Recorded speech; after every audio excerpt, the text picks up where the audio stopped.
Sa panahong nauuso ang pandemic, mga trangkaso, lagnat, sipon, ay ang tubang bakod ay hindi dapat mawawala sa inyong barangay. Dahil ito ay pag panahon may trangkaso, hindi makahinga, yung sipon ay namumuo sa dibdib, ikamamatay. Ang gagawin ninyo, maglalaga kayo ng dahon ito. Ito. Pipili kayo ng maganda. At pagkatapos ay lalagain ninyo. Yung isang baso ng pinaglagaan, inyong iinumin. At yung naiwan, lalagyan nyo ng suka. At inyong ililigo. Ipupunas para hindi madaling maubos, para unti-unti yung ubos. Kukuha kayo ng dimpo. At pagkatapos ay babasain at pupunasan yung katawan, lalo dito sa ulo. Ang may trangkaso kasi ang gamot ay dito nilalagay sa ulo pag mga herbal. Hindi ko maintindihan kung bakit sa mga Chinese ay pag may trangkaso ang pinapahiran ay ulo, lalo itong sentido. May sipon hindi makahinga hanggang likod. Laging pupunasan ng nilagang tubang bakod na may suka at talagang maililigtas kayo sa kamatayan. Yung paghinga ay luluag, yung matinding lagnat ay titigil. At napakabisa nito. Ito yung pag iyong tinitas ay may dagta. Magandang ilagay sa mga kulugo yung dagta niyan. At yan ay maganda rin na ginagawang langis.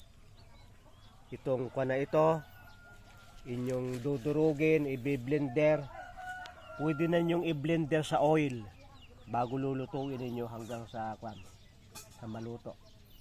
Ang pagtatanim nito, puputo lamang kayo ng ganyan at itutusok lang sa lupa, napakadaling mabuhay.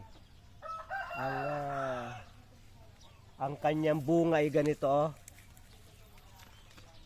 Yan ay hinog na, ito ay natutuyo na. Pag ito'y itatanim niyo yung butong yan, madaling mabuhayan, napakadaling buhayin.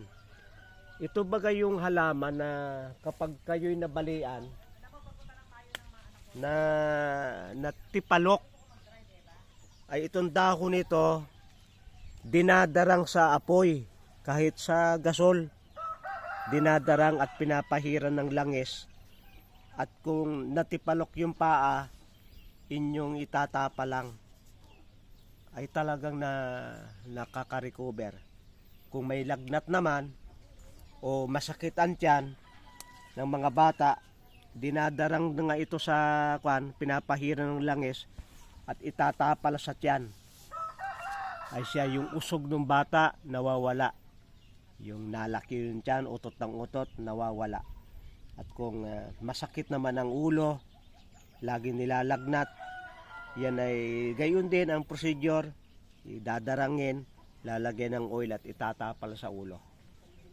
Kaya yun lamang ang ilan, napakaraming gamit ito, pero pangsamantala yun muna ang nasabi ko sa inyo ang pinagagamitan ng tubang bakod. Ito'y alam niyo mahirap patayin. Kapag sa gitna ng gubat may nakita kayong napakalaking puno ng tubang bakod, baka yung puno nito ay may mga nakabaong kayamanan. Sapagkat yung iba, nung unang panahon, pag nagbabao ng mga kayamanan ang palatandaan, ay tinutusukan ng tubang bakod. Palatandaan. Maraming kagamitan itong tubang bakod. Yan ang itsura. At yan pinakita ko sa inyo ang bunga. Nagkakatuyo na. Kaya maraming salamat sa inyong pagsubaybay sa Natural Wellness ni Pastor Vito.